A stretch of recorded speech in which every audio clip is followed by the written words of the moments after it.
Right, we're live. Hey guys, how's it going? Welcome back to the Kiwi Lads channel. We are back for another match of Super Rugby Pacific. This one, the Waratahs taking on the Highlanders. Now this Waratahs side, it's a pretty new look compared to what we have seen. We're going to see Joseph Suaalii making his debut at number 15. Andrew Callaway is in the side out on the right wing, and then also a Tongan Thor in the propping jersey. Then for the Highlanders, they have got a few changes compared to what we saw last year, with a few younger guys really getting the opportunity this season. So it will be interesting to see how they end up going. But like I mentioned for the Waratahs, a few new signings for this year. Definitely with the exclusion of the Rebels from this year's Super Rugby competition, it has meant more opportunities for those guys to head to different clubs as well. But that is the side for the Waratahs. This is the Highlanders lineup, and the game is just now kicking off, ladies and gentlemen, at Allianz Stadium, and nicely claimed by Langy Gleeson to get us underway for this first match. Already we have seen Crusaders versus Hurricanes, and it was a close game, so hopefully this one will be similar. Both of these sides last year to put on quite the show. It started off close, and then as the match wore on, they just kept on scoring more and more tries. Good tackle made on Tane Robinson. Across to the left-hand side, Sean Withy. I'm hoping he can have a big season here. He's got a lot of potential. The Highlanders in position at the moment, about 40 metres out from the opposition line. And we are back. Welcome, says Zion, 30-30. Or 30-31 in favour of the Landers. Howdy, Amish, says Daniel. Welcome in, mate. And also congratulations on your 50 that you managed to get over last weekend. That ball's going to be loose. Stolen by the Tars. Edmed kicks it downfield. Nicely claimed at the back from Sam Gilbert. A little bit of an awkward kick, and it is going to bounce into touch and come on the Waratahs, says Zion. And come on the Waratahs, says Antoinette. And there as well. But yeah, like I said, so many new signings for the Stars side. A lot of potential there. It was actually the strip from Lalakai Faketi by the looks of it. Managed to rip that ball away nice and early out of the hands of Caleb Tangi Tau, the man from the Sevens set up for the All Black Sevens. He also had a season at the Blues, but really didn't get used as much as everyone wanted to see. Gordon now going with the box kick. Chasing after this one, and Suaalii beautifully taken just like he does in the NRL. Now passing across Lalakai Faketi, going to be tackled out by Timothy Tavanawai. And hey everyone, I just lost on the Canes. Taking Tars here, hopefully don't lose both games, says Judah. And let's go the Highlanders, says Drape. And there as well, Callaway almost running straight into his teammate there. Not ideal. A lot of pressure on Angus Bell. He's going to go down to the turf. Now looking both ways here, bit of a standing start for Dave Parecki. Wouldn't be surprised if he gets himself a try by the end of this game, as he has got a lot of try-scoring ability. Definitely off that rolling maul for the Tars, which with a bit more muscle in that forward pack, the likes of Rob Leota in there too, could be extremely handy. Kicked high from Jake Gordon. Box kick does seem to be the tactic at the moment. That time it's going to be knocked on by Max Jorgensen. Looks like the Highlanders are going to end up with this ball, or are they? Yes, they've got it available. 3 minutes in at the moment. This game has started off at a very fast pace. Dropping the head there was Sawani Vikina. I believe he also had a short stint at the Blues. It does seem to be that a lot of these guys for the teams that weren't getting the minutes have switched around, and that's going to be kicked out on the full by the Landers. I didn't realise the game had started. Says Nomum, that's the thing. Normally they are a little bit later with starting the Australian games. The 9:35 p.m. kickoff used to mean 9:45 or 9:40, but they're behaving for now. So I will also ask, if we have still got Daniel here, whereabouts are you guys playing this weekend? I assume that you're away from home after home game last week. Now, nice run forward. Joseph Suaalii is going to score a hat-trick, mark my words, says Distorted Frequencies. That is a bold prediction, but also after the way that he took that first high ball, could be an accurate one. He is a handy player. We've seen it for the Wallabies. That's dropped by Langy Gleeson, though. Now the Highlanders, chance here to attack. Kick downfield from Caleb Tangi Tau. And the markers called at the back. Question is, will the new players on the Tahs make them competitive this season? I would like to think so, because when you look through at these new signings, they are really the standout players of the Rebels. And then added in there, Joseph Suali'i in their number 15 jersey. So I would like to think they'll be a lot more solid this year. Like the Tahs last season, unfortunately, just never really found their full rhythm, but they still had some decent games along the way. This might just shore them up that little bit more. Hope you're right, distorted, says Judah. Now line out throw. Are we next playing cricket, Hamish, says Daniel. It's a good question. I'm not actually playing this weekend, as we are going to be doing the streaming, and also my foot's still getting there. It should be all right by the week after. But yeah, I'm not actually too sure when my next game is. It's probably next week or the week after I will be back into it. Yeah, hopefully you do get a decent amount of runs this weekend as well, if you are playing for same side. A big shot coming in on a Matasero. Now rolling this back. Gordon, he has done maybe 5 box kicks throughout the first 5 minutes of this contest, but a lot of them have been heavily contested. Oh, Suali lands right on his tailbone, and it's stolen here by the Highlanders. Caleb Tangi-Tau runs down the wing and scores the try. The Sevens man, he's fired up about it as well. Oh, hang on. Is it all right? Yes. Oh, hang on. Angus Gardner's walking over with a stern look on his face. He was play on in both situations, says Angus Gardner, so this is seeming good. I hope that's right. But, and I Hamish, we good. Rear card, says Kerr there. Yeah, both going for the ball, they've said. I think the only thing that I might be checking is whether or not Nathan Hastie was offside.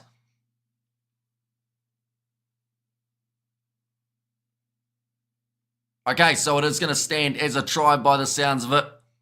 And I have a game tomorrow playing the other Celtic A. Oh, so your Celtic A versus Celtic / Roncalli. That'll be an interesting one. And try is good, says Vic Mars. Go the Panthers, says Kerr. There as well. Right kick by Sam Gilbert for the first crack at points today. And it's missed. Away to the side. It's going to make the score 5-0 after the 6.5 minutes. But Caleb Tangi-Tau, we did see his teammate, or at least who would have been his teammate, Fihi Finina Norfo, playing for the Hurricanes earlier on. But a good finish from the Landers. They have the quick South African bloke. Yeah, see, we didn't have to play him that last game, did we? But he has got a bit of pace. Although the good news is he doesn't, from the sounds of it, bowl too many like short balls or anything like that. A lot of it is pitched up. So you should be all right with your technique. Just be able to get that foot forward and keep him out. Plus a bit more pace on the ball means that you can time it and it will go a lot further. 7.5 minutes gone. Another line out here. This time Waratahs will have the throw with Dave Parecki. A quick start to this match here. Caleb Tangi-Tau being the first try scorer. Makes me happy that Australia Rugby looks like it's coming back up a bit. Hopefully it continues on the right track.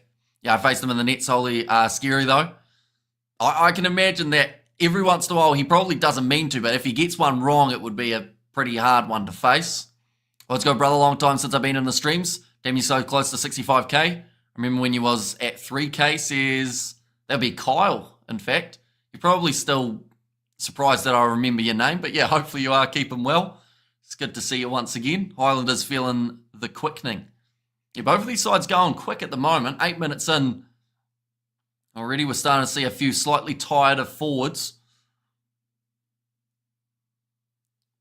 Right, 5 in the line out. Dave Parecki. We're going to throw him in. Oh, big shot coming in from Sawani Vakina. There's going to be an advantage. Then I got the 2-day Sunday, Monday against St. Kevin's. Is that in Timaru, Daniel? Depending on what I'm doing on Monday, I might be able to go watch cricket. It wouldn't be a bad way to spend a Monday. Tackled the 9 without the ball. That was a little bit unlucky because theoretically by that stage, Jake Gordon should have had possession. Hey, yeah, it's me. Just bought Rugby 25 and damn, that game is bad. Yeah, it's not great. Graphics-wise, it's nice, but face-wise, there's a lot wrong with it. Should make it legal to watch rugby at work. It would be a morale booster. It's an Oamaru. That's probably not awful either. In fact, that's probably almost slightly better. And hit that like button, folks, and then get subscribed for rugby streams across the comps. Yeah, you might have to give me more information on Discord if you can, Daniel, about where it's being played, and I might come for a look. Now, Langy Gleeson. That's going to be another advantage going the way of the Waratahs. They're only a few metres out from the try line now. Andrew Callaway could be one of the X-Factor players. Angus Bell, good crashing run forward from the big man. Gordon goes across to Edmund. What's your Discord? I think you had it from a while ago, if I am correct. They're going to go back for the penalty now. I'll just have a quick look. Direct messages. Do I have you somewhere there? I have Baxter. Thought I had your one somewhere too. Maybe? Daniel 99, is that you? It might not be, but if it is, then it's the right one. I got a new one. Okay, well then it won't be that one. As you call it, New Zealand Cup and maybe the Brumbies, says George. What we'll do is we'll send you a link to the Kiwi Lads one, and then from there I'll be able to add you through that. That's also for anyone else who wants to come through the Discord and get notified when we're doing live streams and everything like that, but that kick is successful. That'll make the score now 3 points to 5. What's your thoughts on Rugby 25? It's not the best. Like, graphics-wise, looks great. You know, it looks better than any other rugby game that we've seen. But gameplay-wise, it's like 30 years old. Like, it just doesn't run smoothly. Unfortunately, signed until 2027, though they've got for Joseph Suaalii on the big money. The Tars taking on that early 3 points just to get some sort of reward on the board.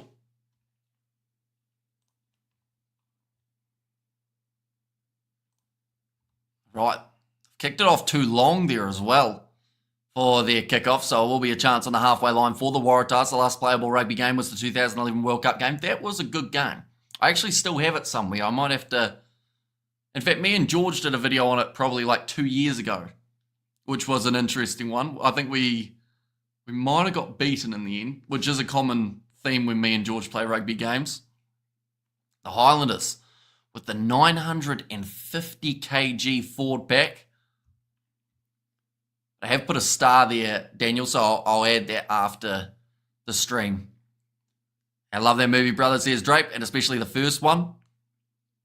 But now Jake Gordon going off to the left-hand side. Tane Edmund with the skip pass goes out to Max Jorgensen. Oh, he's almost ended up getting tackled by his teammate who had a bit of a slip. And crikey, that pack's massive. Yeah, that's about the biggest pack I think we've seen so far. 930 for the Crusaders is not quite the size. One more. We'll go like that. There we go. All good. Yeah, certainly beefy, but whether or not they can use it is the big difference. Tell me where you got the photos of the players. They're just from, I think they're from about 3 years ago or 2 years ago that we had them. So we're just using those same ones, slightly recycling them. But yeah, from ages ago. Tane Mid now going to be kicking this one towards the touchline. He's got some good distance on that one. That is a fantastic kick from the Tars fly half. And we have got their scrums on Rugby 25 are trash. Yeah, me and George didn't win a single one of them. And we also didn't win a single game, which was a bit of a shame. Later on tonight, hopefully we'll have a video coming out of us playing our first match. And you'll see it wasn't great. I hope updates come out for Rugby 25. Can be such a great game. Yeah, it's got potential because of the fact that it's got the photo realistics in there.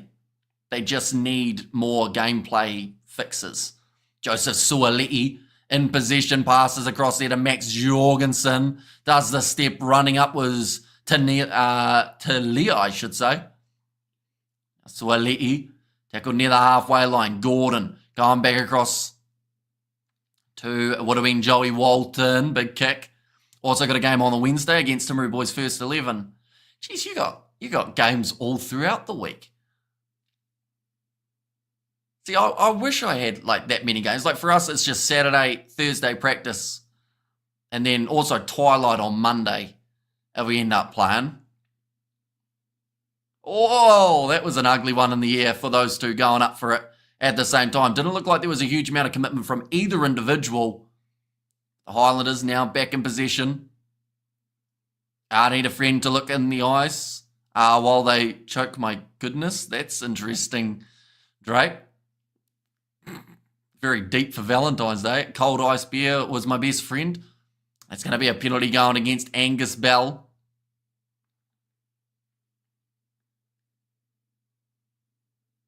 Oh, it's going to be a very heavy one there. Like they said, Suali looked like maybe he was just going up for it rather than actually going for the position. That's kicked into touch. Highlanders have got themselves the line out now, 40 metres out. These are our school fixtures. We get barely any. So they're all, because you're almost at the end of cricket season too, aren't you? So you probably don't get many once it goes into the rugby side of things. That's why I wish I went to Boys High. Yeah, because they have consistent games throughout, don't they? Now off to the right hand side, got to attack and run forward. Another offload. Now getting close to a turnover, the Tars get it. Angus Bell makes up for his mistake earlier by getting one back himself. Boys gets lots of games. I see Joe Manu wants to leave Japan Rugby and get back to the NRL due to not getting pit in the ball. Getting PT. Does that stand for something, or am I being dumb? Probably the second one, to be fair. Daniel, an old school, an all-boys school with no girls, damn. To be fair, if you got cricket, that's all you really need. Just 5 games of cricket a week, you're all good. High school rugby is very underrated, playing time. Oh, yeah, I get you. Sorry. Overthrown, nicely claimed by Charlie Gamble.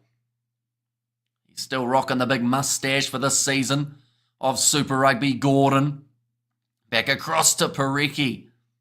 And another big shot from Nayata. Back across to the left-hand side. Done by Max Jorgensen just to keep the position on the side of the Tars. Taniela, Tupou's been smashed backwards by De Groot and Vakina. It's one way to shut down the Tongan Thor is just throw yourself at him as well. Now kicked high from Joey Walton. Had a bit of an underrated season last year. Was one of the standouts for the Tars. Sam Gilbert jumps on the ball but knocks it on in the process. I think the Tars can win this game by 3 points. Says Yanlu. All right, there's going to be a knock on.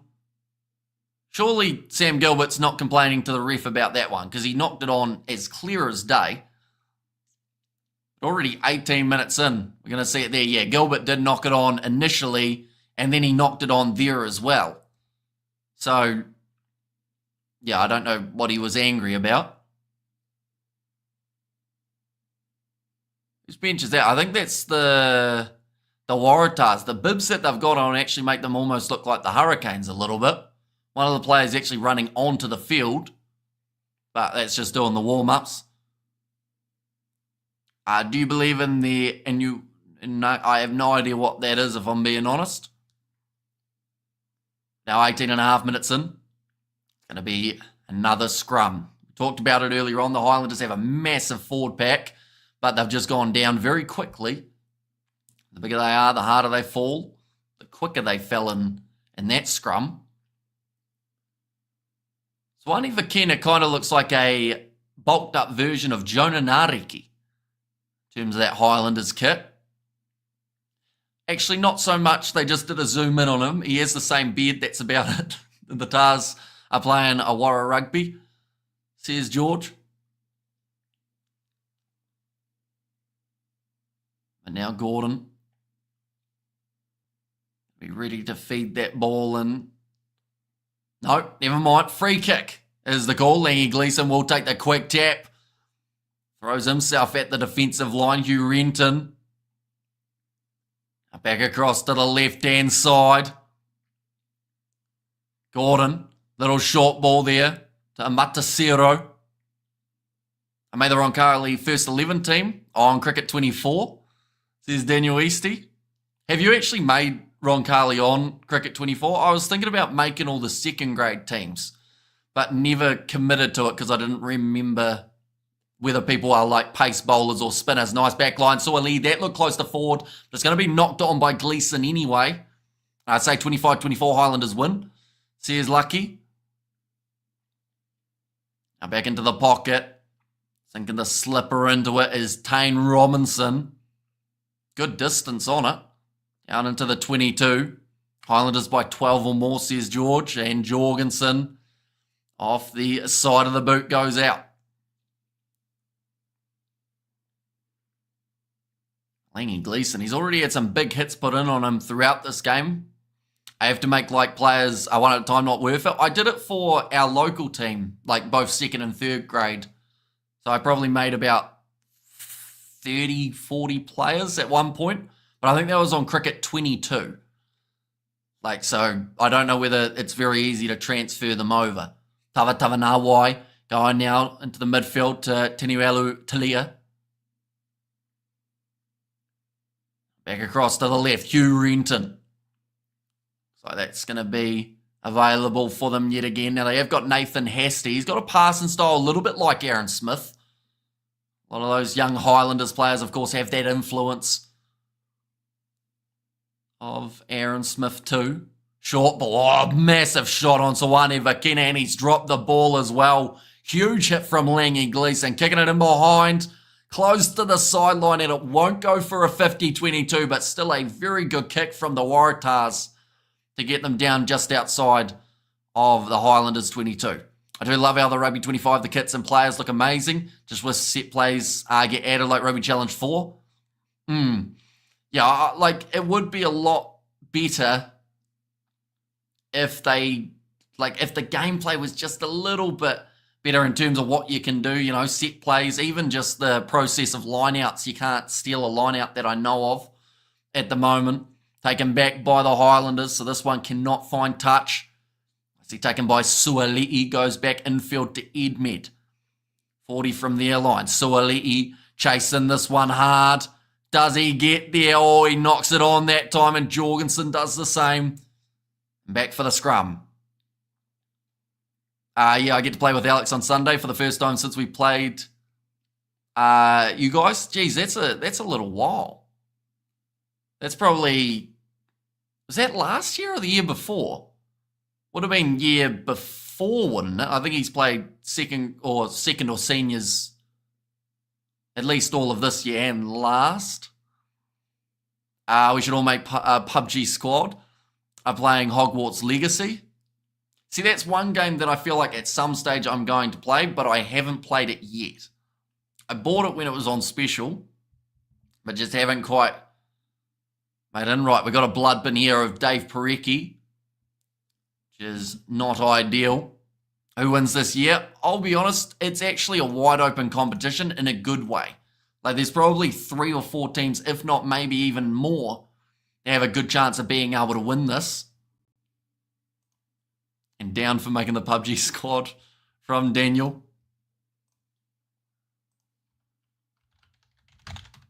We will go like this.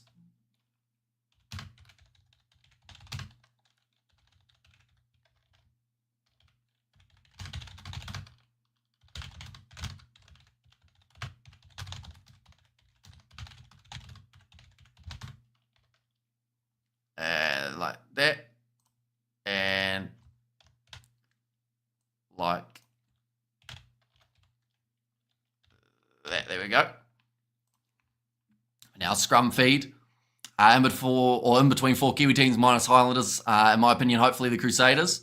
It would be good to see the Crusaders come back from their 4 wins last year. Like, I know people don't want to see them victorious and winning the whole thing. Well, most people don't, other than Crusader supporters. But, like, it would be good to see them in the playoffs, at least the semis, just because that, like, would be what people are used to seeing. And it just felt weird them not being there last time. Tawa nā wai. Almost got the turnover. An awesome game. The castle looks amazing. And goal kicking is trash.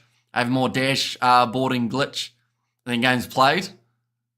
I mean, I tried to look up what Moana Pacifica's squad looked like, and it crashed like 4 times. Even when I tried to look in the tutorial of how to get a turnover, it crashed.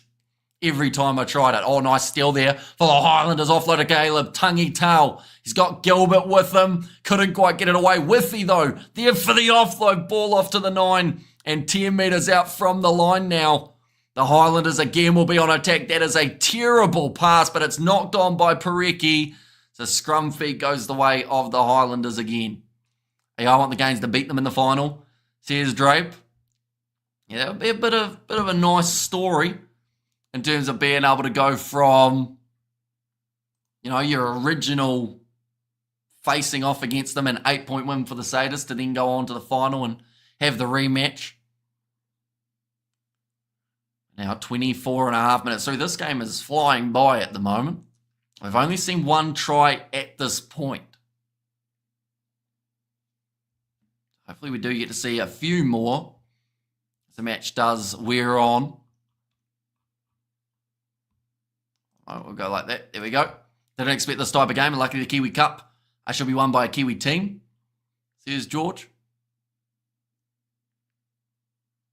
Now Nathan Hasty about to feed this ball in. This is a great attacking position on the field for the Highlanders. This is where they will look to use that inside centre, or perhaps even go with Hugh Renton off the back of the scrum, and it is the second option that they do decide. Like how you says, George, doing very well. If you are enjoying the Super Rugby season being back, run from Fabian Holland. Now Hasty. Oh, that looked like a tackle off the ball from Hugh Sinclair. He looks like, well, he wasn't happy about it. Oh, nice run forward from Hasty. He's going to be held up just a metre short. Tawa nā wai. He's lurking and he's ready for that ball to come back. He's got it here. Is there any way he passes us? No chance. He scores the try. Tawa nā wai. When he's that close, he was never going to be passing that ball. As soon as I saw it was 2 metres out and he was lurking, ready for that chance. And that is now the second try of the match for the Highlanders. So they build towards half time. And this game got the URC boringness to it. Can you please put the sound on? Says distorted. Sadly, not any match footage or audio gets you taken straight off YouTube, which would not be ideal. They did have the penalty advantage from Hugh Sinclair trying to take a man off the ball. And then when they were only a couple metres out, Tawa nā wai, always going to be there. Do we have a nerd one? Nerd. Oh, another, I assume that is. Another one after this one? No. So to the next game that we are covering on the channel will be Fiji and Drua versus Brumbies. That is happening 4:30 p.m. tomorrow. But Tawa nā wai does get himself the try there. Kick is over from Gilbert and 12 points to 3. The lead for the Highlanders.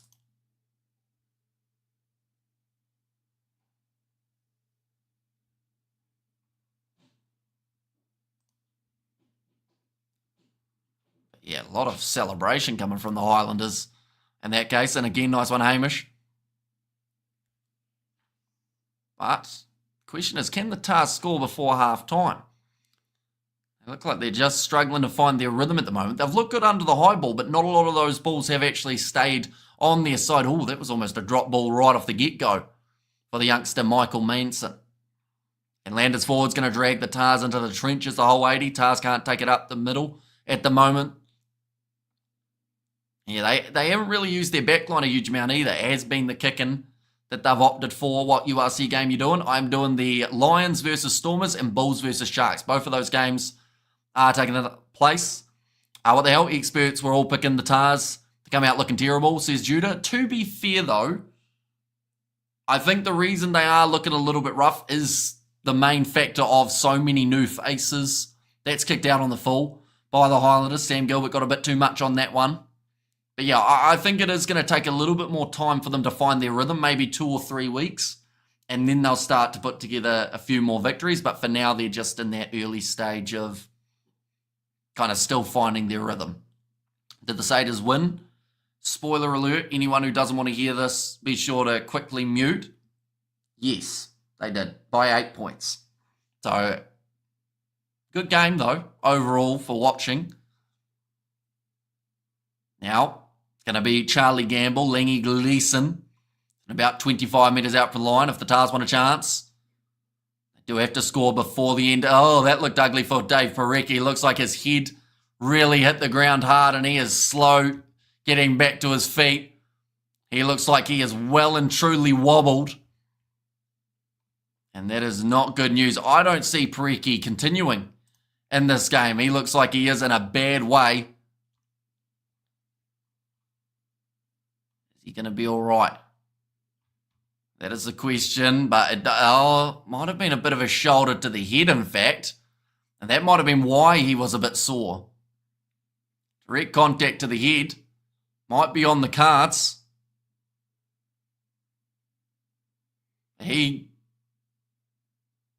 I would say he needs an HIA here, Dave Parecki. Got a bit of blood coming down the side of the head. Car coming up. There could be. No, it's going to be play on. Right, that's really surprising. The fact that he's going to be all right to continue after the way that he's hit. Yeah, there's a bit of a dip. Who do you guys have tomorrow? So it is Timaru here.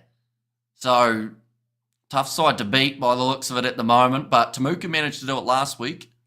Exactly as George says, Judah. All right, there's booing coming from the crowd. They are going upstairs to have a check of this one. All right, that'll be against Mitchell Dunshea. Now, I will say straight from the get-go, this wasn't the worst challenge we've ever seen. Parecki lost Oz their must-win game versus Wales in the World Cup. Shoulder to head.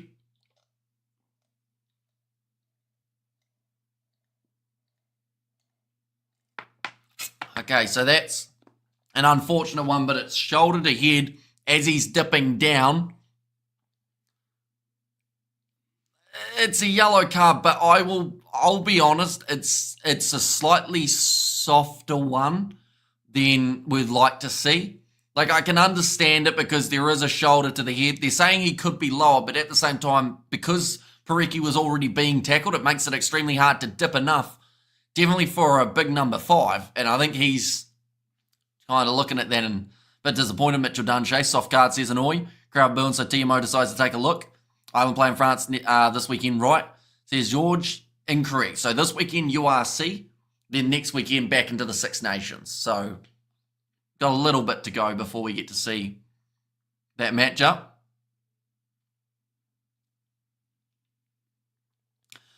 Oh, see, I don't like that comment that they've just made from the commentators. I wouldn't be surprised if this is going to be upgraded. If this is upgraded, that's not great. Right, number 16 is on the field for the Waratahs by the looks of it. Vailanu has made his way on. That is for Dave Parecki having the HIA, which should have happened from the get-go. He has an Irish name, Dunshea.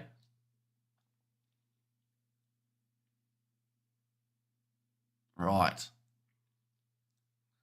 So Jake Gordon about to feed this ball in. Currently about 22 metres out from the line here. Good attacking opportunity. Gordon going off to the right-hand side. Pick and go. It's going to be dragged down just short. Suali'i. Now Rob Leota. Tavatava Nawai on the ball. And does get the penalty. All right, they've put the yellow card for the wrong person. They've given it to a Matasero rather than Mitchell Dunshea of the Highlanders. But that is a massive turnover from Timothy Tavatava-Nawai. Just onto the ball straight away. Edmed tried to move him and he just couldn't. He was locked over it and was not going to be letting that one go. Don't know the players' names and teams. Which team is down to 14? So Highlanders down to 14 for the next 10 minutes or so, unless that yellow card is upgraded, which is something we have seen for Super Rugby. One of the rules that they can, or that they do have, is that those ones can be ramped up if they are severe enough. Now, Sawani Vakina. Ready to throw this ball in. As you see me get dropped on 0 when we played you guys. That was in the slips, wasn't it? I do think that was mentioned at practice, that they felt like they had taken that catch, and also the older fellow, I think they must have dropped him early by the sounds of it too. But yeah, I think they were a bit disappointed with their fielding. Was that that wouldn't have been your first 50, was it, Daniel? You would have had one prior to that, I assume. Hello from Ireland, Padraig O'Brien here. How are you today, lad, says Padraig. He didn't attempt to steal the ball, just kept his hands on it, says Hanoi. Yeah, and just got in a low position where they just couldn't get him off. That's going to be knocked on by Sam Gilbert. Vailanu running forward. Edmed goes across to Joseph Suali'i, puts in the chip, and he's going to be taken out. They'll go through for the penalty. Dupo making 0 post-contact meters, says Hanoi. I've had maybe 3 or 4. Got my first on betting with Alex. Oh, nice. I'm trying to remember if my first one might have also been when I was betting with my cousin, and he might have got 50 as well. So a little bit similar. They've carried our bets to 50. And morning/evening, mate, says Flesh, and welcome, mate. Hope you are doing extremely well. Dunshea decision pending they have got at the moment, but he might get red carded rather than his yellow.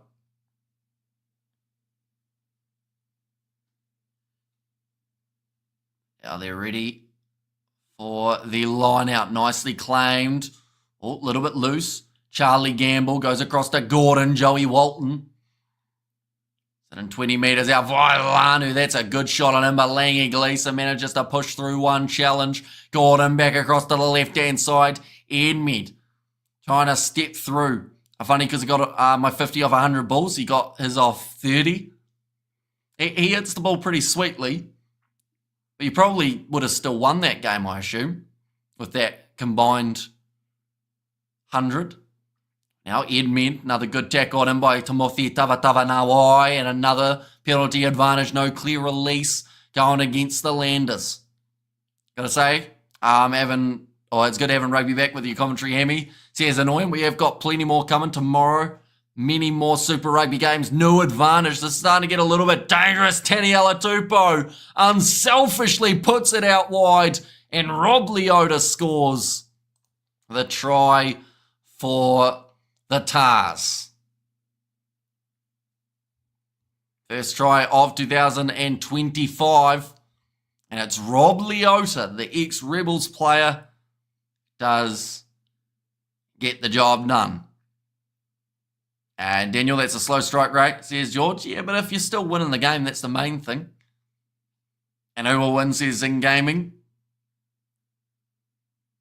And Bootar's Boo, says Drape. And there's all but Leota. That's good work from Taniela Tupou. He easily could have gone, I'm 150 kgs, I'm just going to bulldoze my way over the try line. But instead, found the pass off to his teammate. And Leota does score. And Drew says George. Now Tane Edmed. Ready to line up this kick, and does sneak it over. Has the card been upgraded or stay yellow? For now, I have not heard the update of it. But as soon as they do, let us know, of course. Oh, here we go. Angus Gardner.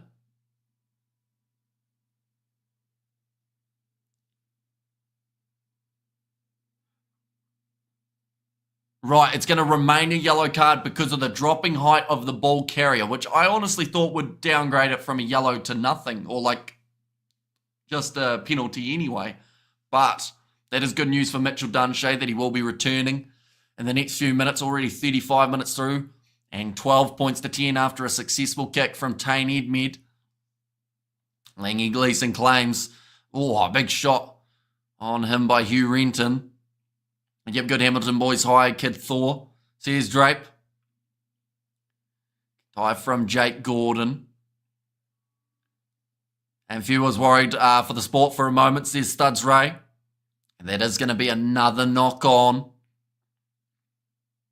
Another high ball at the moment. I thought both sides looked competitive early, but it does seem to be every time someone goes up for it, there is a knock on at the moment. There was a bit of rain earlier on. That might be the reason for it. I particularly enjoy a game that is won by a 1 point, especially a test match. It's the contest that matters, the W that counts. In my opinion, says Kurno Rick. Yeah, we've seen a few close games as of late. Surely come watch us in Oamaru, says Daniel. So I don't think I'll be able to on Sunday, but like Monday is a decent option because Sunday I'm heading down to Dunedin. But is it no matter what, it will be 2 days, or is there a chance it's only on Sunday if it like ends quickly? Do let me know. 3.5 minutes.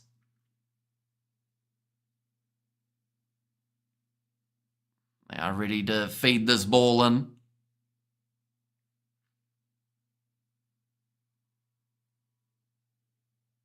Just whether or not either of these sides can get that breakthrough just before the end of this first half. 3 minutes can be a long time. The world of rugby, big run for from Tangi Tau. I'd say it'll be quite even this year, says Daniel Eastie. Because Ron Carley's probably got a decent side overall, because there will be you, Alex, I assume Baxter, Jensen and all those guys would all be in there as well, wouldn't they? Back off to the left-hand side, Fabian Holland. Oh, that was almost taken out the knees. Vailanu not happy about it. That's actually Dunshay, I believe. Oh, no, sorry, Hugh Renton. Very similar looking, but I was going to say, if it is Dunshay, you've got to be very careful. Oh, that's a big shot on Hasty. He's been sent backwards, and he doesn't look too flash at the moment. Still managed to feed the ball back to Leah. Going back across. Now chance for Michael Manson.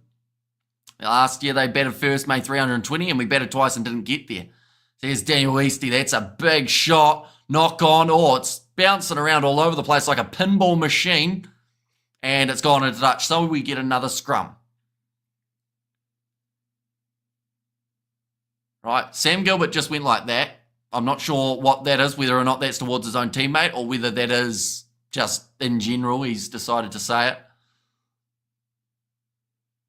Passionate player. Daniel, my highest score in cricket was 20. So I guess the joke is on me, says George.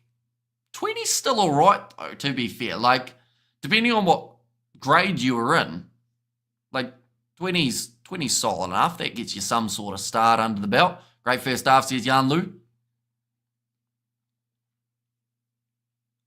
90 seconds left now, and once again the Highlanders have got the scrum. I mentioned 3 minutes is a long time. They've already used half of that from just resets.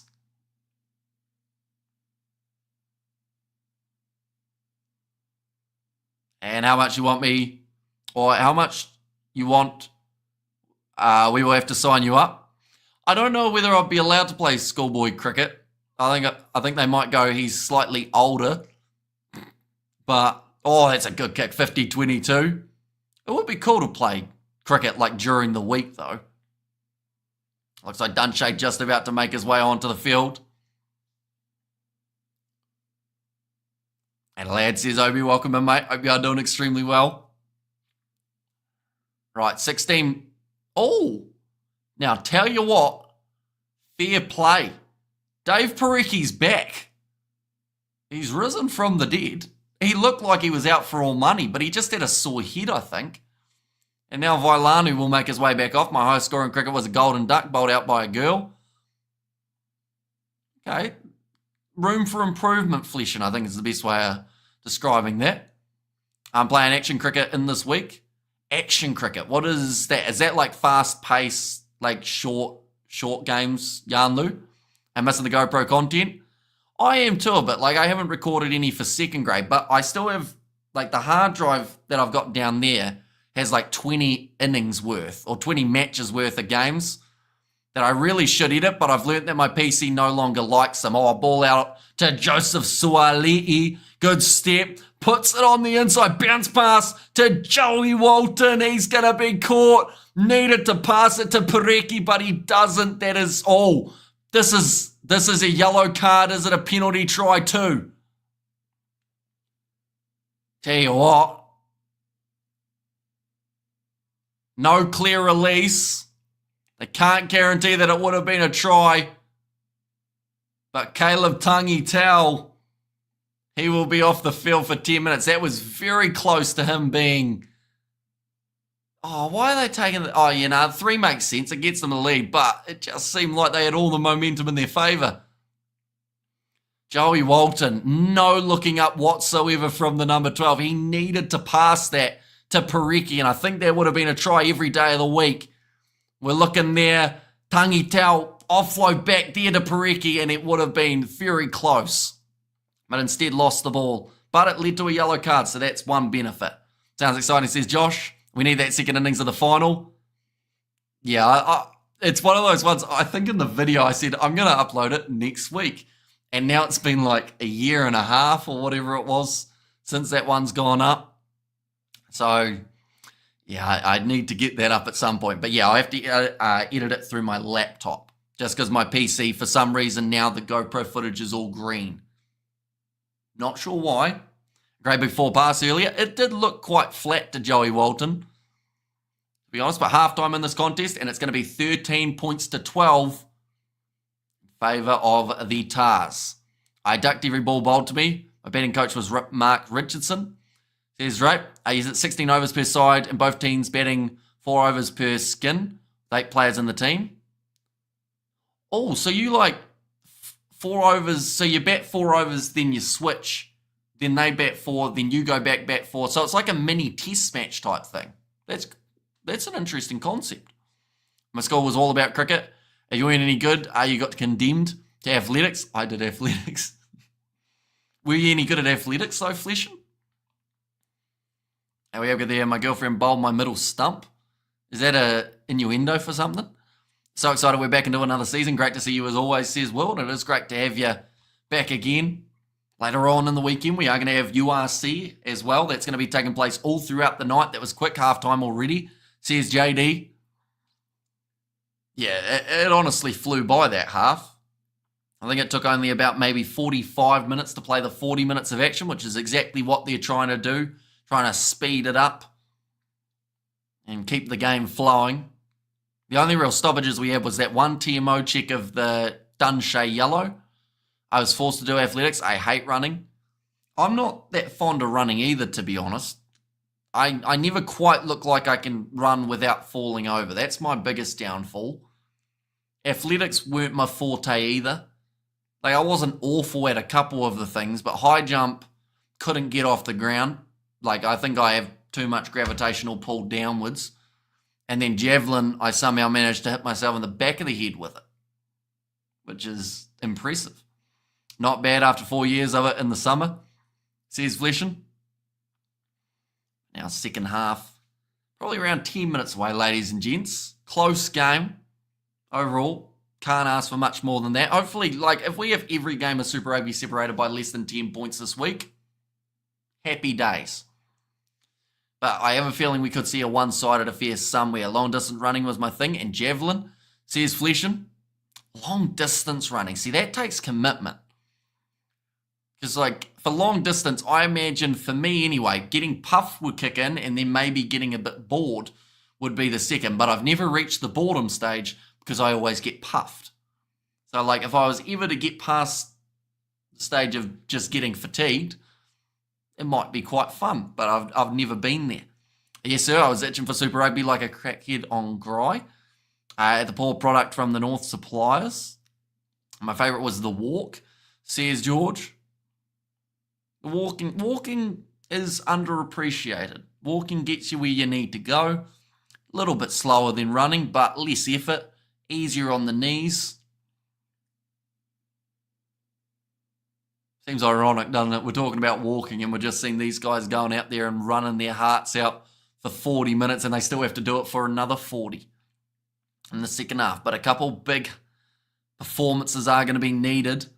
Mothi Tavatavanawa been doing pretty well for the Highlanders. Other than him, though, I don't think we've really seen too many players fully stepping up in this Landers side. We're seeing quite a bit of Hugh Renton as well, to be fair. And then for the Waratahs, Gleeson's had some big hits that he's put on and taken. Callaway has hardly existed throughout this first half. Jorgensen's been busy, although we've seen him drop it a few times. I'm an only child and a bit strange back then, so being on your own running was okay, says Fleshin. That's why I liked it slow and less energy needed. Yeah, relatively even in some of the stats for this contest. They've still got the one-man advantage due to Caleb Tangitau getting sent off the field. Other than his yellow card, he was pretty strong throughout the first 40 as well. I still think that Joey Walton should have offloaded that to Parecki, though.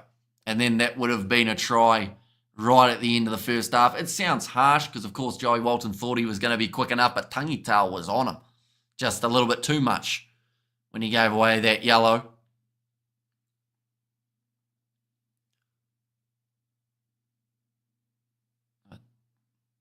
I've noticed in the try celebrations in slow motion, it actually looks like the teams could get a concussion from their teammates. Like when they score, like Tangitau took a big shot to the back of the head from Sawani Vakina when he scored. The Waratahs will walk the walk. Wait, so the Waratahs, so are you saying Waratahs as like a positive thing? Like they're going to walk the walk as in they're going to win? Or are you saying they're going to walk the walk as in they are walking, so like in a negative way? I think that sounds like it's in like a positive frame. My stupid school didn't make me head boy. Maybe that's because in your speech, you probably said, I want to be head boy of this stupid school. And they went, maybe George isn't the right fit for the role, just since he hates the place, you know? They're just showing the games that are going to be taking place tomorrow. Brumbies versus Fiji and Drua. Also, Chiefs versus Blues. And then Moana Pacifica taking on the Western Force. They will win, says Robert. Okay. I like a bit of confidence behind the Tars. And 73, our school sorts day, Dickie Mitchell tripped as he was about to throw the javelin. Javelin stuck in the deck, a few yards in front, and he ran on to it. Went through his side. He lived. Jeez. That's the thing. Javelins are dangerous, as are most items that are that big and sharp. But they just still throw them. It's part of the athletics. Shot put. Normally no one can chuck it far enough to be a problem, but like javelin, you can get some distance. Exactly what I said, says George. Yeah, second half, not a mile away. In terms of what is happening in the future for these two sides, for anyone wondering, next week the Waratahs, they do not have a game. They've got the bye, but then the week after that, they're up against the Fiji and Drua. Then Highlanders and the Blues. Rematch of Super Rugby Trans-Tasman taking place in 8 days' time. Well, that is actually, yeah, that is 8 days, I should say. It's only Friday. It feels weird having 2 games of rugby on a Friday night, but that is what Super Rugby brings us. Tomorrow, we've got the 3 games, and then we've got 2 of the URC. It's going to be a busy one, but I am thoroughly looking forward to it.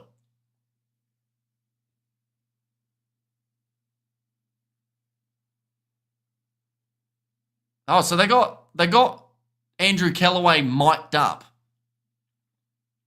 Is that why he's done nothing throughout the half? Because he doesn't want his microphone to get damaged.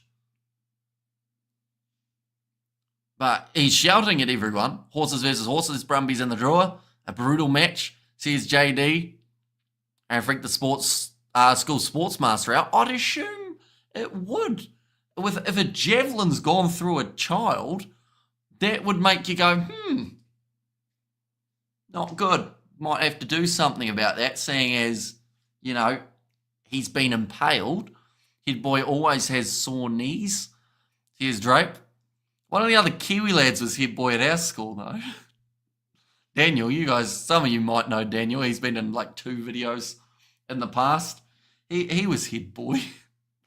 had to sit in detention for no reason. Are you sure it was for no reason though? You didn't say anything bad. A friend and one joint bet. 4 teams to win over the weekend. He picked Tars and Blues. I picked Leinster and the Bulls, 7-1. So here's Robert. Old mate Matty Burke. I remember him destroying All Blacks 98, scored all the points. Says JD, no more javelin after that bugger. And Highlanders all the way, says Ben Rocks. Yeah, extremely close at the moment.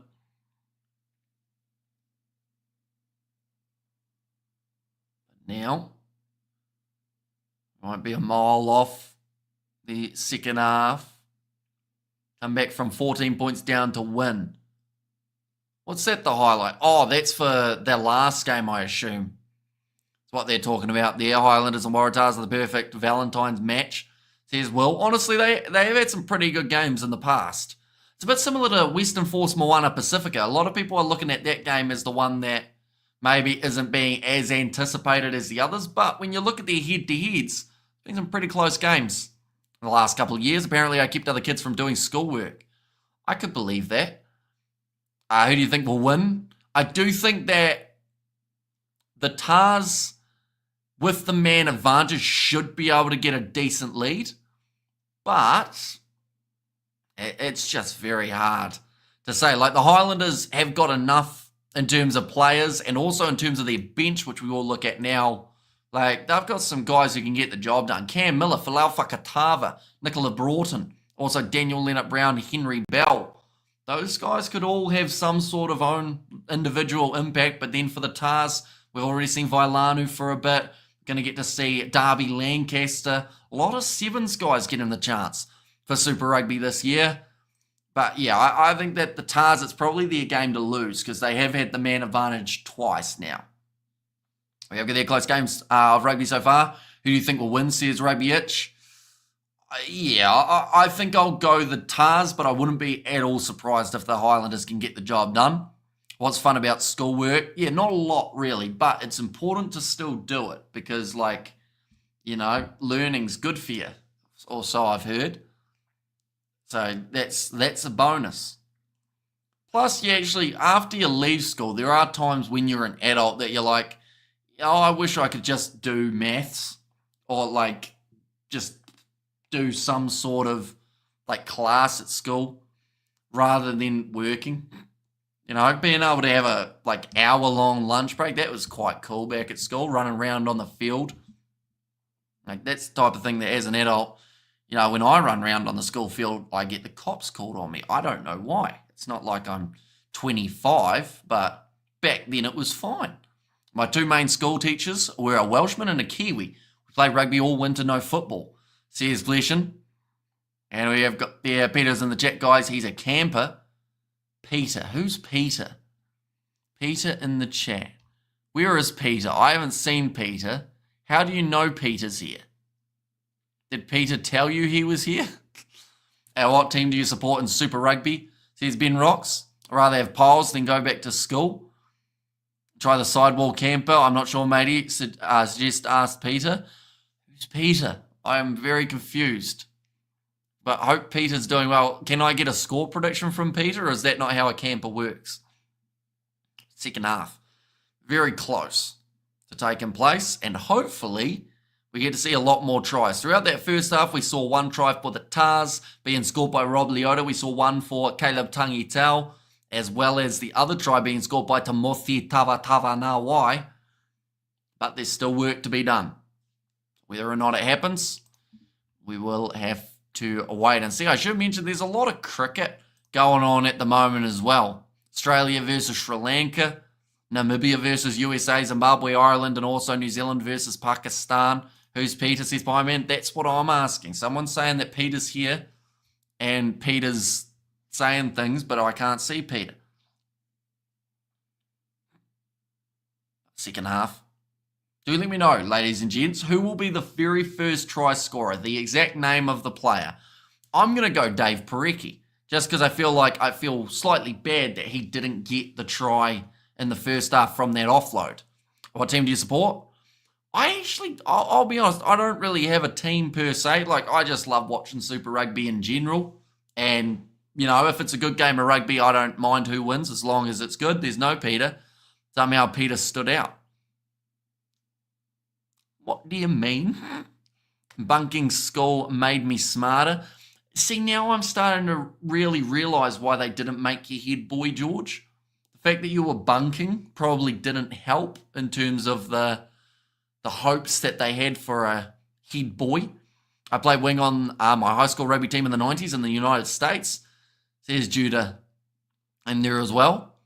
And since then, we've seen rugby really grow in the USA. The MLR starting to become more and more of a popular competition to watch.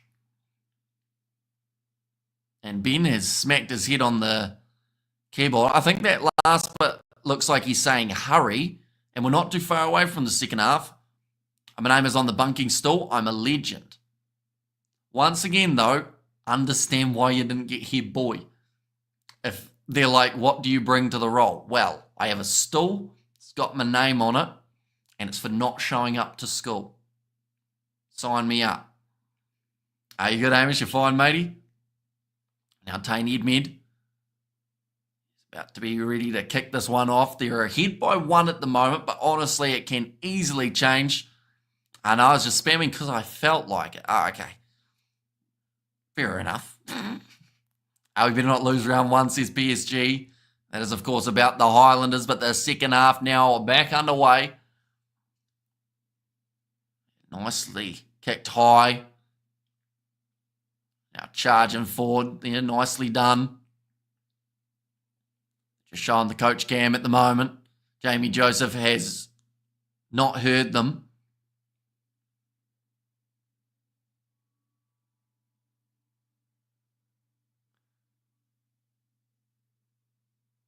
Okay, now Jamie Joseph has heard them that time. They were trying to have a chat with the coach pretty much straight after halftime, and he did not hear the questions. He's in charge of the Highlanders. Now back run from Rob Leota. Hit towards the sideline by Timothy Tavatavanawai. Back to the right, Edmed. Going to a Matasero. Oh, he could have offloaded that one. I think it was only Fabian Holland who was trying to rush up to cut it off. Inside ball from Bell. Gets it to Taniela Tupou. Now Sean Withy gets the turnover for the Landers. I do see that Falau Fakatava has made his way onto the field. That is to replace the starting Nathan Hasty. I did see that he looked a little bit injured earlier on, so hopefully nothing too serious. Bunking Schools got me severely canned by the HM several times. Or caned, sorry, rather than canned. I don't think you're allowed to put students in cans. That's probably not allowed. I don't think it would be too bad if an Aussie team wins in round 1 against a Tiwi team. Yeah, like if a Kiwi team was defeated, it would not be the end of the world. It wouldn't be the best for the Kiwi team, of course, but theoretically, maximum we can only have 3 New Zealand sides winning in round 1. Whereas for Australian sides, I believe theoretically we can have a total of 3. I had to do the maths in my head there for a while, and it eventually got there, Tim, apparently. It won't make you head boy if you bunk school. That's blasphemy. Blasphemous. And we have got the happy Friday from South Africa. Hope all well. Says Jean, certainly is. And we are going to be here for the URC tomorrow. 2 South African derbies. Be sure to keep an eye out for those as well. Sean Withy now going across to Fakatava, got the pass wrong, and now Taniela Tupou looked like he was going to kick it. Instead goes on the outside to Callaway. Has Suali'i, gets the offload, tries to bump off the challenger Robinson, who has muscled up and made a very important tackle. We have got there, Lol says Drape, and Death says Brian there.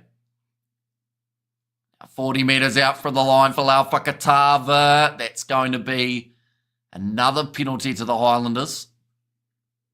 Already for Lau Fakatava, he's had quite a few touches ever since making his way onto the field at half-time. Taniela Tupou looking like he was going to kick that one. Instead decides to pass it to Callaway.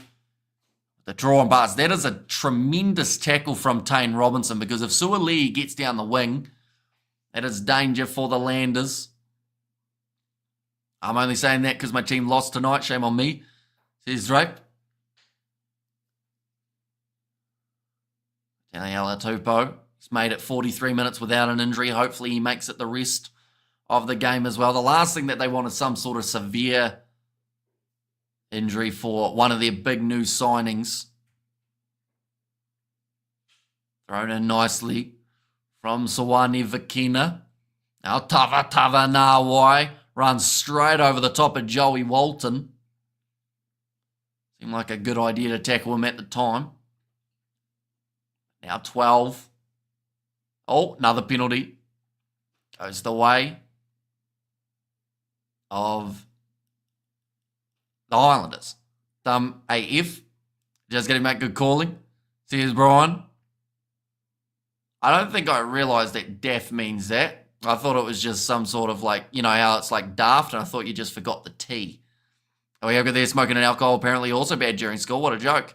How long will the Landers be down to man? Still a few more minutes. Or at least, I think it's a couple more anyway. Tēnei Tupou, mate, looking here. And how do you see round 3 of the Six Nations going? England versus Scotland, probably the pick of the weekend, says Pie Man. Yeah, a couple big games around the corner from taking place. So Sam Gilbert, once again, going to line up this three-pointer. Has gone over, which gives the Highlanders the lead now. 15 points to 13. A close one between these two sides. Last year it was a little bit similar too. This one just seems like it won't be too different from that either. One moment, we'll go like that. There we go. Now nicely taken inside of the 22 by Michael Manson. I'd like to see him in a bit of space. He's only really had the kickoff returns that he's been able to run for the ball. Can you show us the game or not? Sadly not, due to licensing. Any match footage or audio will get us taken straight off YouTube. And banned for 3 months, possibly sued. The list goes on. He's looking great out there, Mr. Tupou, says JD. He is, but I just hope he makes it out of this game without an injury. Penalty goes the way of the Waratahs this time. They'll probably take the 3 straight back now. It would be the smart thing to do. Not so great for the try-scoring side of things. Oh. Kicking for the corner here, the Tars. I like this aggression. In fact, I very much like this aggression. They've decided rather than going for the stock standard kick it for 3, they're going to look for a rolling maul here. 5 metres out from the line with Pareki off the back. This could be exactly what they need. My school counsellor told me I should become a priest. That was a bit of optimism from the counsellor, wasn't it? Now 5 metres out, can the Highlanders defend? Penalty try could be on the cards if it does collapse close to the line. Thrown in, nicely claimed by the Tars. And now rolling maul. Looks like it's relatively set at the moment. They've been told to use it once. Dunshay's coming in through the side. Now it's starting to move.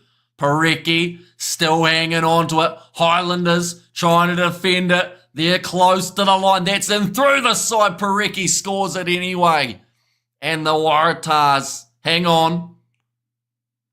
There was a double blow of the whistle there for a second. I thought that was going to be something more serious, but another try has been scored.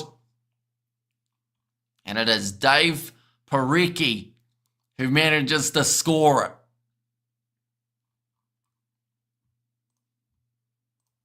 Yeah, just a solid rolling maul there. It's always going to be a hard one to stop. And then eventually Pareki pops out the side. Does get that try. You called it, says Judah. I remember the time Waratahs had players like Burke. Those were the days. And morning, Hamish. How many fans go to these games off work because of bad rain? Not a huge... Oh, Allianz isn't looking terrible. It's still only maybe 30 or so % of the stadium, if not less. But it's a better crowd than some would expect. Now, Taini Admed does get the kick over. Right, there's a chance now. One moment, we'll go like that. And like that. Yeah. And that one. Yep. And yeah, right. Currently, the way that it sits, I was just checking to see how the odds were shifting. Waratahs are favourites, as you'd expect, after being able to score their 20 points to 15. And I'd like to see them continue going aggressive here. They went for the 3 earlier on in the game, but now that they've got a little bit of a lead that's starting to build, this is when you really go for the jugular and you keep on trying to score. It's going to be claimed there by the Tars again. Gordon going for the kick in behind, looking for the 50-22. Awkward bouncing ball. Going to be just out from the goal line. No option here for Tane Robinson but to kick the ball into touch. And do the Tars want to take it quickly? I think they were considering it. Suoli says no, though. And Bank Teller, thank you for banking with us. Have a good day, Mr. Waratahs, says JD. Oh.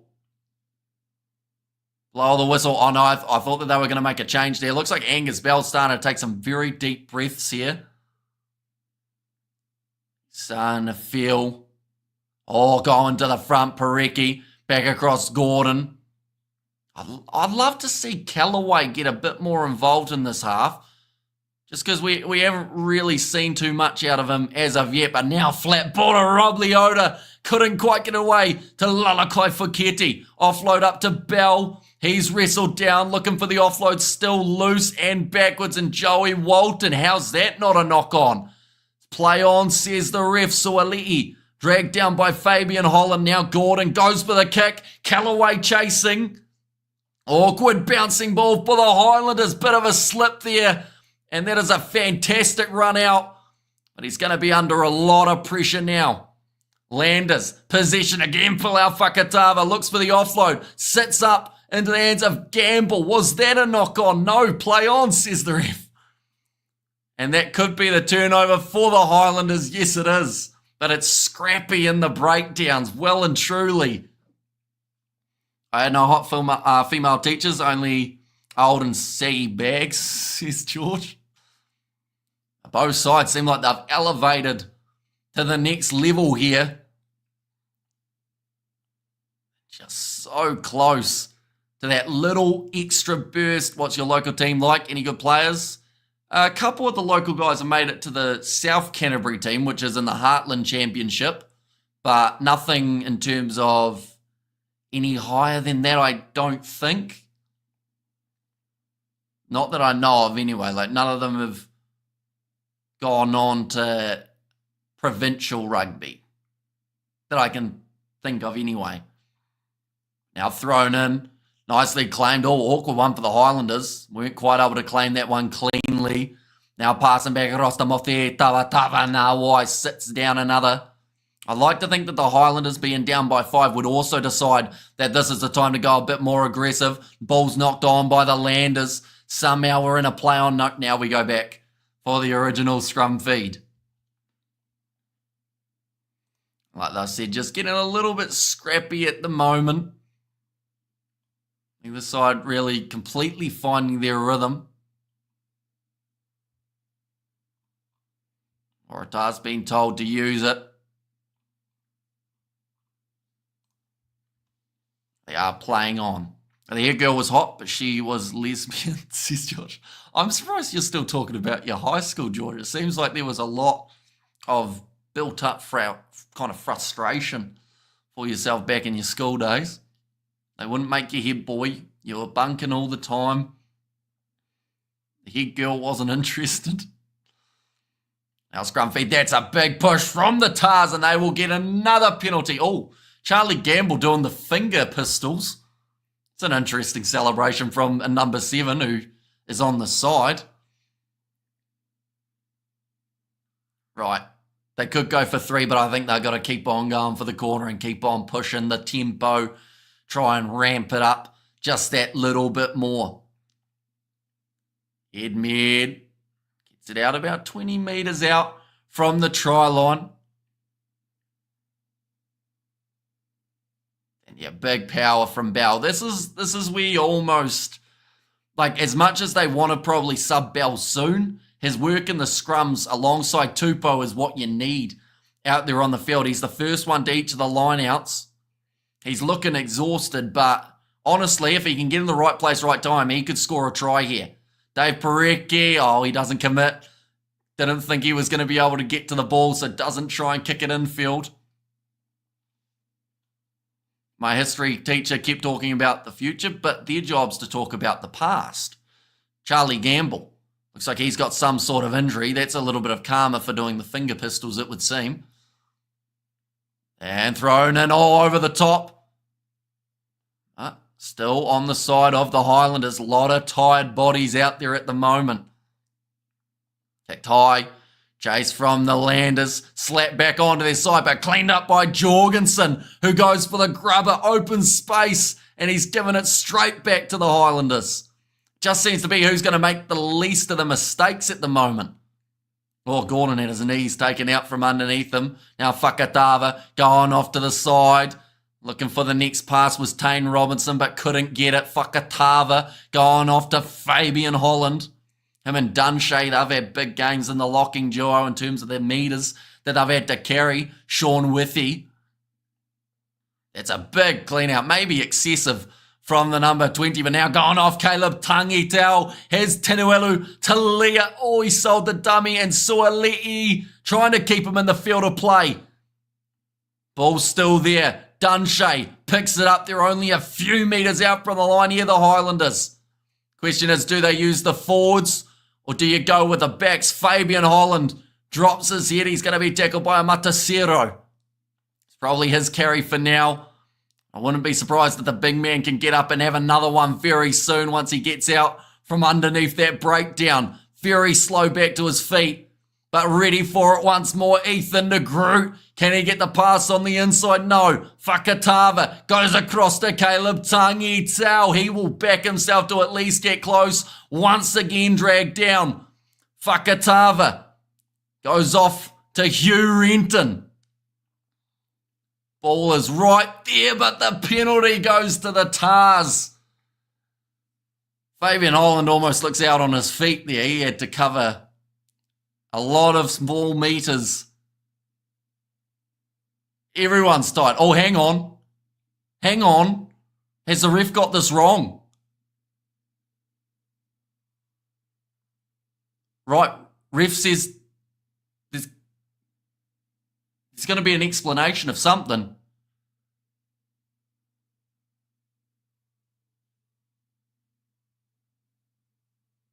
Oh,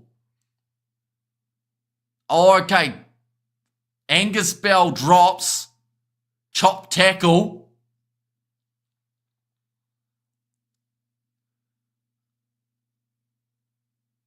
No arms. Penalty goes to the Highlanders. 5 metres out from the line. It is not a card though, ladies and gentlemen. So Angus Bell just went a little bit too low on Hugh Renton.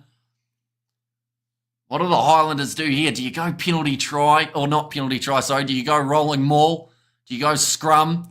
Do you just take the quick tap? They're kicking for the corner here.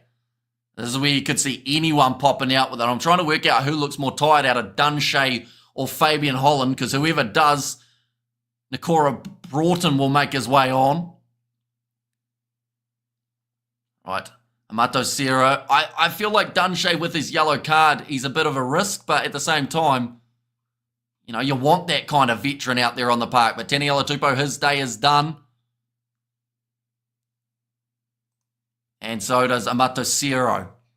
Thrown in. Nicely taken by Fabian Holland. Rolling maul. Dunshay's gone down. Couple metres out from the line again here for the Highlanders. Now, once again, 2 metres out. Charlie Gamble wanted the turnover. Not able to get there. Tava Nawai's turned over. And they've kept him just short. Or have they? No. Tava Nawai's got the grounding. In fact, no, sorry. It's going to be the number 20. Lasanga. Angus Bell thinks that they might have kept it up. Bay Highlanders isn't giving it up. Waratahs aren't giving it up as well. Yeah, both sides giving absolutely everything. They're going to check this one. This would make it 20 points to 20.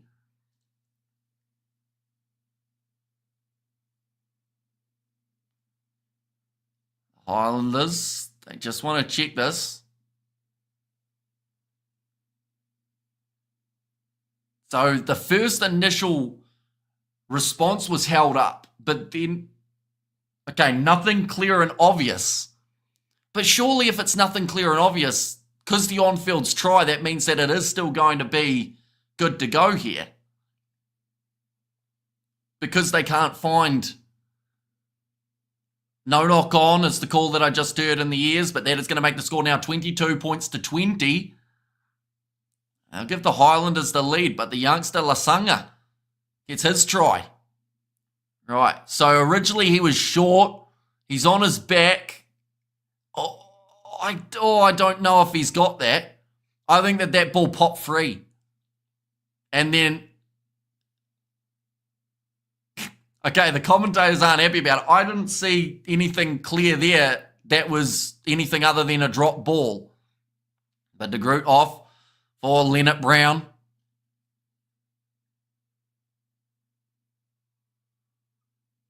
Now Hurley onto the field for Manson as well.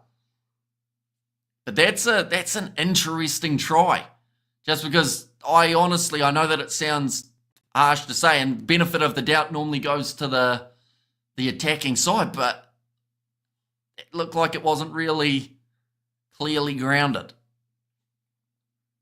Now ready for this line-out throw, Dave Parecki. Going to the back, nicely claimed by Langy Gleeson. He's done extremely well to end up with that ball in hand.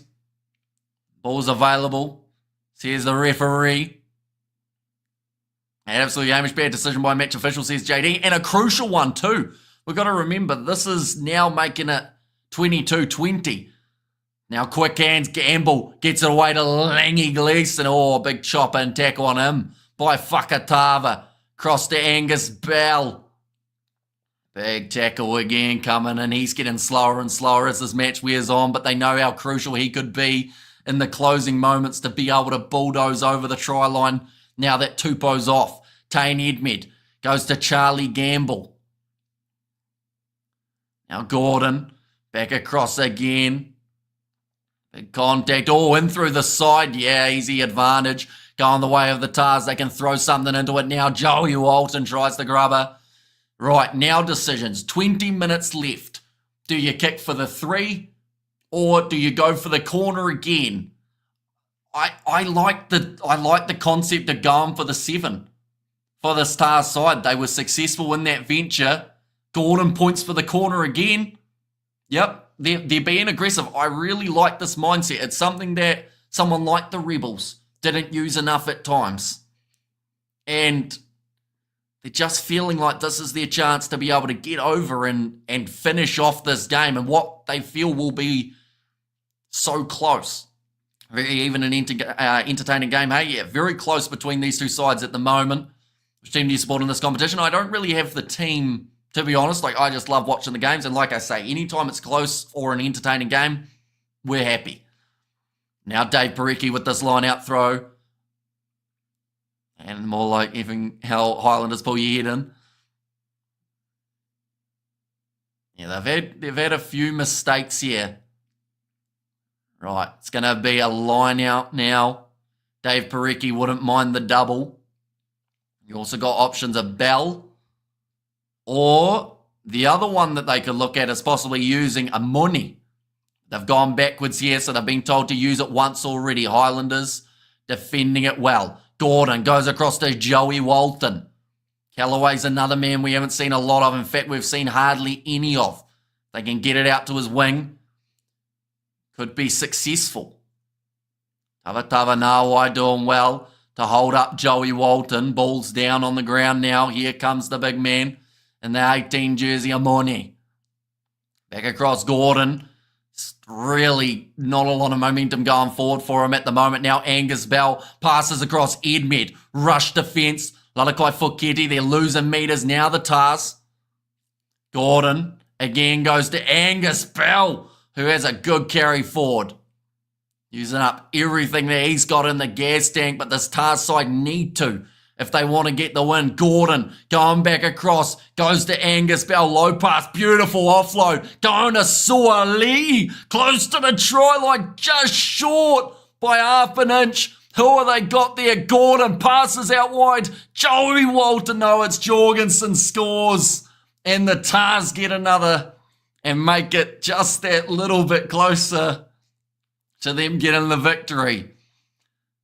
But once again, the reward of going for the corner eventually has paid off.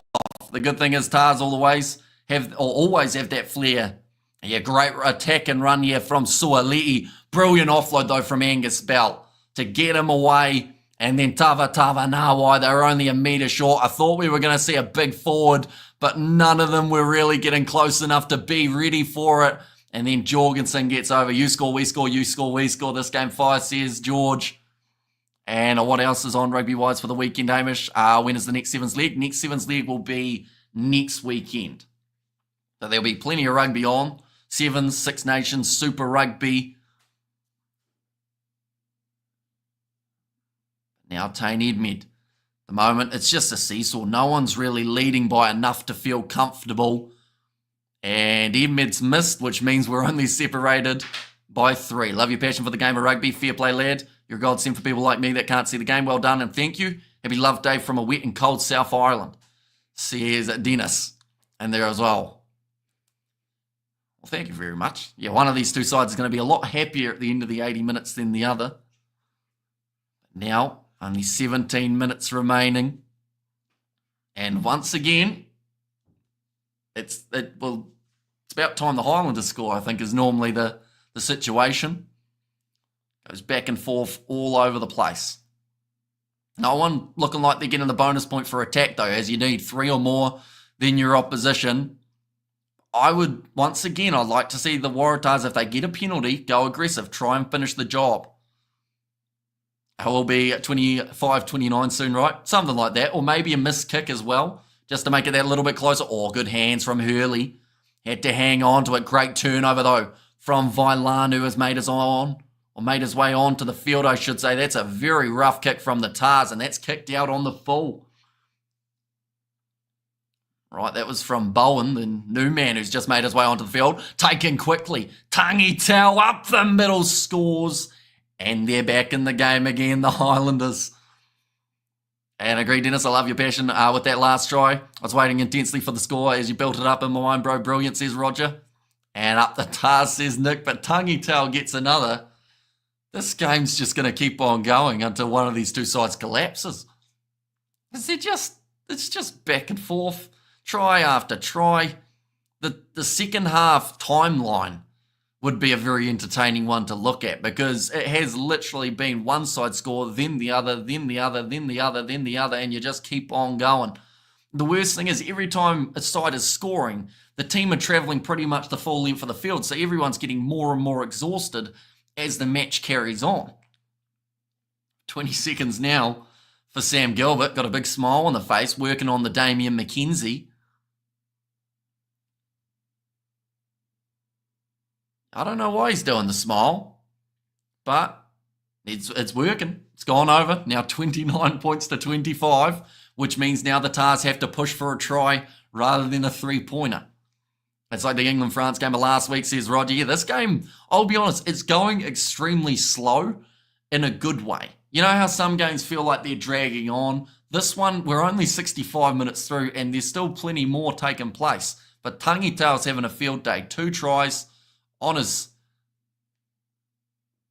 believe it's his debut for the Highlanders in actual Super Rugby anyway. I believe he played in pre-season. Renton's off the field. That's for Broughton. So Holland and also Dunshay are going to have to do the full 80. That is massive credit to their gas tanks. Definitely in the first game of the season. Yes, you can train all you like, but in the actual game scenario can be a whole different story. Angus Bell as well, I've been thoroughly impressed with the way he's been working throughout the 80 minutes. It's a very exciting match. Now kicked high again this time by the youngster. And Charlie Campbell goes up for it. He arrived about 2 minutes late to jumping up for that ball, and his leg has given him a lot of grief. Andrew Callaway going for the counter-ruck, but it's going to be Whakatava now. Short ball to Dunshay. Over the ball, Vailanu wins the penalty again. And the Tars again will kick towards the corner. It could be 39-39. Yeah, I don't see the Tars, I know that Bell's struggling, and I know that I've gone on about Bell a lot here. But I do think if anyone's going to score like a last-minute try bulldozing over for the Tahs, it's going to be that man. So he'll want to be there as long as physically possible. That's only 5 metres out. That's a brilliant kick towards the corner. This game going down to the wire. It certainly is. And we've still got 13. Oh, no. There we go. Bell's just now being taken off. Great shift from the big man, though. It was a big reason behind that last try being scored. Managing to get that assist. Now throwing it in. Now Charlie Gamble. Oh, beautiful set play. And they score the try there. And it is Amoni who has got it. It is another one on the board. These two sides will not give in. They will not stop scoring. And we're going to get towards 40 points by the end of this game. Defense does not exist, ladies and gentlemen. This is just all-out attack, all-out pace. And everyone's just going to be really struggling. I'm going to need an ice bath after this game, that's for sure. Some of the big men have covered a huge amount of meters. Charlie Gamble, one of the first ones there to celebrate with him. His legs are hardly even working anymore. But he's still getting up, still going against the Crusaders, losing to the Waratahs most years lately. Fight to the death, now that's character. Yeah, both of these sides, if they show this kind of resilience, maybe not if they show this kind of defense, but if they show this resilience and fight throughout all their games, you know, could be interesting. But whoever wins this game, the one thing I will request, that kick has missed, so a 1 point difference now, that changes things. Because that now means that the Highlanders can take a 3 to take the lead back. But yeah, if I have one request, even though I don't have any power over this game, losing side deserve a bonus point. I think we'd all agree both sides have fought hard enough to at least get 1 point from their efforts here. You can just see how hard they're working. Oh, they're just talking about that change, but Angus Bell was off the field just before anyway. But it's kicked down deep. Might be a bit more of a territory game being played now. Next time the Waratahs are in a good position, perhaps we will see them look for the 3 just to push it towards a try, although they could also take the bonus point away from the Highlanders. No doubt this game will be won by less than 7, says Lucky. That is, of course, unless the Tahs score again soon. Nicely claimed by Fabian Holland, the big man. I said Angus Bell would be my last-minute try scorer for the Tahs. I'm saying Holland for the Highlanders. Because honestly, he hasn't really had too many chances on attack, but it would just be that random chance if it's a forward that he's in the right place, right time. Tangi Tau, they have to release there. Number 17, giving away a silly penalty. Bell's replacement comes on and just Tom Lambert getting it completely wrong in the breakdown. Tahs will score twice and that'll be it. Right, kicking tee is on the field now. Highlanders are back to going for the posts. The last 10 minutes of the contest. Yeah, Lambert has to get out of there. Oh, this is interesting. Gilbert's still on the field, but they've decided to switch to Cam Miller. Is Gilbert still... If Gilbert wasn't on the field, this makes sense. If Gilbert's out there, this makes absolutely zero sense. I don't care whether or not Cam Miller normally strikes them brilliantly, which I know he does, but surely if Gilbert's kicked a lot of them over today, you stick him on the kicking tee again for this kick, seeing as his last one was from a similar position. Now Miller has missed. What did I say? Where's Gilbert? Yeah, Gilbert's still out there. That makes no sense to me. If Gilbert goes off, then you switch your kicker. But if Gilbert's out there and he's kicked the rest of them today and kicked some of them well, why would you not go with him again? He's got the distance. Now it's going to be kicked off high, but that is an opportunity that's gone begging for the Highlanders. Now going off, great attack and run from Nicola Broughton off the bench and drawing the Brumbies. I'm looking forward to the Chiefs and the Blues as well, says Jans. And now back across here, Hurley with some good pace. Finds the offload to Sam Gilbert inside Paul the Fakatava.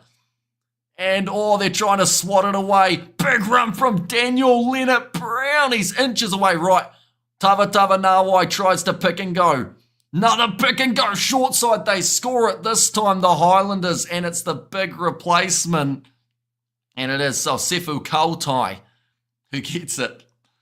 This game just doesn't have defence at times, I have to say. But honestly, I don't know who's going to win. Anyone who tries to predict who's going to win will end up second-guessing themselves the whole time. But yet again, another try. Just like that. Brilliant run from Daniel Leonard-Brown. I think that one thing that has been extremely impressive throughout this contest is the impact that the benches have had in terms of the pace that they've been able to bring. Best match of the year so far. Seesaw-wise, I don't think I've seen a game in recent times that has gone literally try for try for try the way that this game has. Defensively, I feel like that would be one thing that lets it down in terms of game of the year or anything along those lines. Right, kicking chance. Gets it over this time. So that makes the score 36-30, putting the pressure back on to this Waratahs side. And come on the Tars. Says Mama Fencer. We're just going to quickly look at the map. So it went pretty much try for Dave Parecki, then it went try for Lasanga, then it went try for Jorgensen, then it went try for Tangitau, then it went try for Amoni, and then it went try for Sefu Kautai. So it did go pretty much 6 tries in a row. It's gone back and forth. Best match of the year, too early to tell. But hey, what a game, says Lucky. Yeah, we've been spoiled for action. They just now said that Bell is off the field for Lambert. They've said that 4 times. But he is off. And Suali'i off for Derby Lancaster. Callaway, where's he been throughout this game? We need to see something. If the Tars want a chance, he is the type of guy you want to see touching the ball 3 or 4 times at the end of this game. Yet they just haven't been able to get it out to his wing. Is that because of the midfield? Is that because of the 10? Or is that because Tava Nawai keeps stealing the ball for the Highlanders? He's got him there again. Chased after. Oh, it's set up for him, but he drops it. Ref says it's gone backwards. Maybe if the field was turned around. Right now, he's got the advantage for the knock-on. Now Hugh Sinclair getting jumped on by Henry Bell. Joseph will save the day. Joseph is off the field. He's been taken off. Right, I've been told to use it this time with Grant. Just a knock-on. Imagine if the Waratahs score missed goal. Could be the game if Highlanders scored again. Yep, like, that's the thing. The kick is so crucial now. It's going to be put into touch by Grant. And we're into the last 6 minutes of this match now. Clearly, England versus France was game of the year. Yeah, I agree. I feel like that game definitely is right up there. And that's the thing. When we think about that game, there were a lot of errors early, and the fact that it turned into the game that it did. Like, we had people watching on the live stream saying, oh, too many scrums, whatnot, I'm leaving. And they missed what was an absolutely phenomenal second half of rugby. Right, Henry Bell. Going to the front. Now Fakatava grabbed well. Cam Miller, he's lined up there. Held on to it too long. Got smashed for his troubles. Now to nice work from Langy Gleeson to turn it into a rolling maul. This ball might struggle to go out, although for now it hasn't stopped moving. Ball's available. No, can't get it out. Fakatava, and it will be the scrum to the Tars again. You IC fans watching this game thinking OMG? Says Drape. I mean, yeah, it's certainly going to be an entertaining weekend of rugby. If these are the 2 games that we've had to base it off, it's going to be a good week. But there's still another try in this game, I have a feeling. We've got time on the clock. And 86 for 8, says Eric. Yeah, so Australia really collapsing at the moment in that game. Like they've just said, an absolutely vital game for the Waratahs and a vital scrum here too. I've grown to love the scrum, especially with our 240 kg props. Says Tanner, looks like Hugh Sinclair's got a little bit of cramp. Okay, can we get a sub organised, says the referee. I want to keep the game going. Hugh Sinclair looks like he's going to try and get back to his feet. He's going to cramp up at the first scrum, I would say. That is something that they've been really working on in Super Rugby, is keeping the game flowing so there aren't long extended periods where there's not much happening. I said Highlanders by 1 earlier. I may be right, says Lucky. And sport's looking good the weekend. The NRL All-Stars match at 10 p.m. And I'm a Savvy, and I would agree the URC boring. I wish my club teams could go back to Super Rugby. Jamie Joseph back in the coaching box, the enforcer. Says JD, we'll have to wait and see if there's any tricks up that sleeve. 76 minutes in. Waratahs have got the scrum feed about 30 metres out from their try line, and it's a solid scrum. Being told to use it. Oh, Grant trips over his own feet. Hate when that happens. In my case, it happens a lot. Getting wrestled towards the touchline here, the Tars. There's a little bit of urgency here from the Highlanders defence. Great low tackle made by Holland. Grant's going box kick. It's a risky decision because if they give away a penalty here, then Highlanders have a chance to be able to win this game and separate the teams by quite the margin. That's going to be out, and that's going to be a Waratahs line out. Sam Gilbert does not like it, but as we've learnt, Sam Gilbert does not like refs. And Blues 31 to 30, Chiefs full game. He's got the ball now. It's going to be another line out for the Waratahs, 45 metres out from their line. Is Callaway going to be able to seal the deal? Nicely taken. Grant.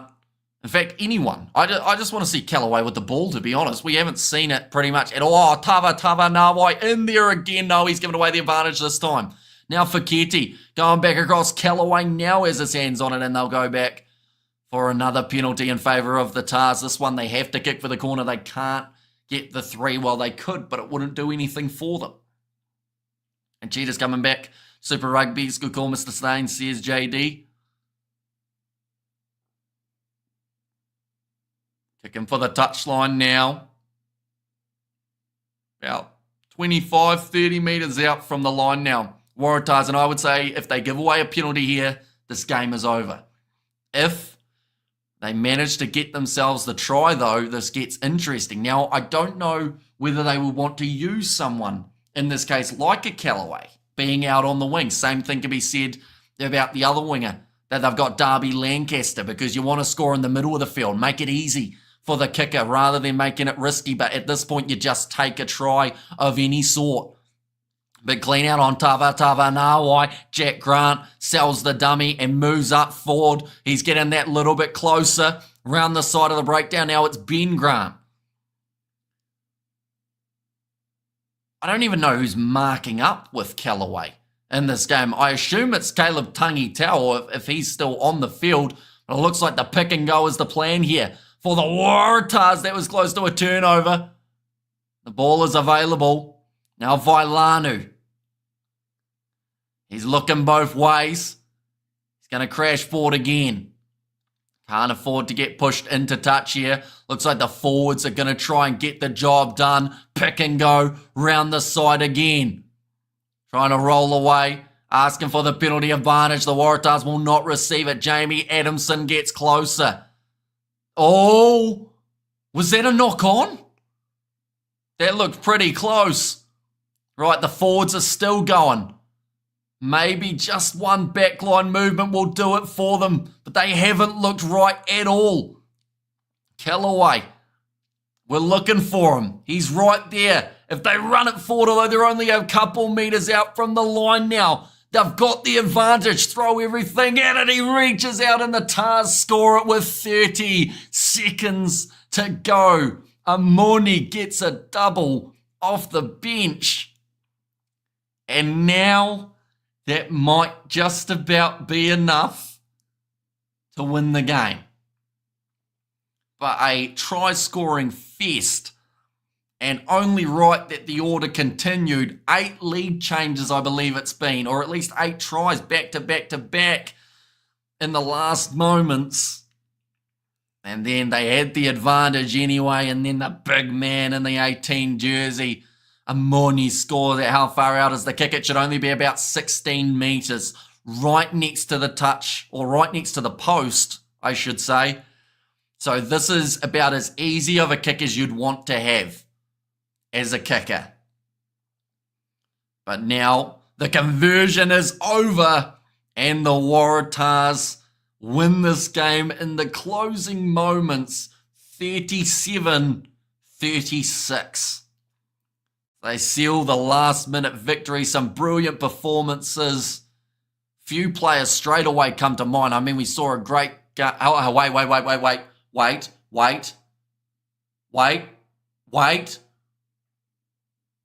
Wait. You got nothing. On-field decision staying as try. They were checking something. But have they still got time on the clock? Okay, no, now it's full time. Tell you what, imagine that. You just scored a winner, you kick it over, and then the ref goes, actually, that clock's wrong. We've got 20 seconds left, so we're just going to have another kickoff. And we all know what would have happened there. If the trend continued, it was going to be a try for the Landers there too. But what a finish to this contest. Just try after try after try. This game is good for commentator like Hamish, who handles this work. Brendan Maloney, Aussie commentators having a swagger party. Giving me a heart attack. This BSS commander and Highlanders win. Not quite. 1 point difference between them at the end of this contest. Two very exhausted teams. Get those boys some beverages. Give them a big feed, because there's been some calories burned out there on the park today. But, like I was saying, key players. Rob Leota scoring one of the early tries for the Tars. Charlie Gamble, the effort he was putting in, his legs were hurting. Same with Angus Bell, putting in a shift out there on the park. Tane Edmund, cool, calm and collected under pressure. Callaway was quiet. I was waiting for him to get the chance. Did you see a knock on in the last move? I thought there was on that far side of the ruck, but I believe that's what they were checking for, and they said it was all good. So it was either someone kicked it forward or something happened in that breakdown, but unfortunately from our angle, we couldn't see it. It was on the other side of the breakdown. We'll go back and see if I can pick it up now, just to see what it was. So there was a slip, but that's all right. Oh. So Sinclair went for it. Then so Lambert tried to pick it up, and I don't think he grabbed the ball. I think he missed it. Yeah. I think Lambert ended up grabbing the ball and trying to move, but the ball stayed where it was, and he fell forward to the side. So I think that's the one that they were just checking for to make sure that it was all good. Of course, the other angle would show it a little bit better, but from this angle, you can see legs and everything. So, yeah, you can't tell. What live streams do you have coming up this weekend? So for this weekend, we have got quite a few. We have got the 2 or 3 games of Super Rugby tomorrow. We're definitely doing Fiji Drua versus the Brumbies. Definitely doing Chiefs versus Blues. And then that Moana Pacifica game is going to be a bit 50-50, but hopefully we will be able to cover that one. And then also the URC. We are doing the 2 South African derbies, Lions versus the Stormers, and then Bulls versus the Sharks. Those are all the games that we're going to be covering. Well, this game, mate. Make this game. Absolute cracker of a game, mate, says JD. And great call, be safe. But yeah, so we're probably going to have about 10 hours of streaming tomorrow. So if you didn't get sick of me today doing the 4 hours of streaming, you sure to pop in tomorrow. And I'm sure by the end, you will get sick of me. That stupid Highlanders captain couldn't keep his hands off the ruck ball. See his intercept and good attacking game, but it's going to be a bad day for the players in the review tomorrow. Yeah, there were a lot of defensive errors throughout this game, but at the end of the day, like the fact that both of the sides were still able to keep scoring in a game that easily, like if either of these sides didn't score much, it could have been one-sided. But 36-37, try scoring fest. 1 point for the Landers, 4 for the Waratahs. Of course, this is not like the overseas competitions. You only get the extra point if you end up with 3 or more tries than your opposition. And as we saw throughout the second half, like I said, first try of the match in the 6th minute scored by Caleb Tangitau. Then Highlanders got another one with Timothy Tavatava-Nawai. So back-to-back tries.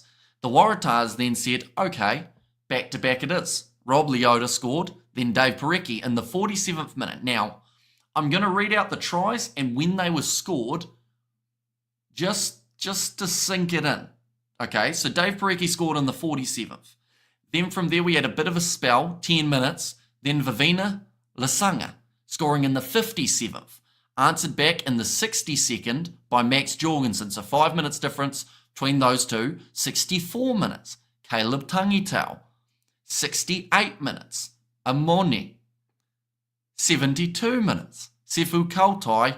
And then at the end, 80 minutes, once again, it was Amoni. So within 23 minutes, we had 6 tries scored, and all of those tries pretty much led to a lead change.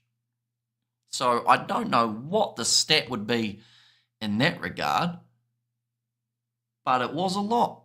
It was a very large amount of turnovers back and forth. At halftime, it was 1 point difference in favour of the Tars, and at the end of the game, 1 point in their favour. If I had to be extremely critical of the Highlanders, that kick, Cam Miller, don't get me wrong, great kicker of the ball. He did very well with his second kick, but Sam Gilbert was still on the field and he had just finished kicking one over from like 40 metres out. That missed penalty for me was a little bit of the turning point. They needed to slot that over, and they needed the guy who's been on the field kicking most of them throughout the rest of the match to be able to do it. But also, I mean, defensively, both of these sides might look at this game and go, bit of work to be done. But great game to finish us off for the Friday night. But nonetheless, I do thank you all very much for tuning in. If you did enjoy, of course, be sure to leave a like and subscribe. We are going to be back tomorrow with more Super Rugby, with more URC, all taking place on the channel too. But thank you all very much for tuning in. I will see you all for the next one.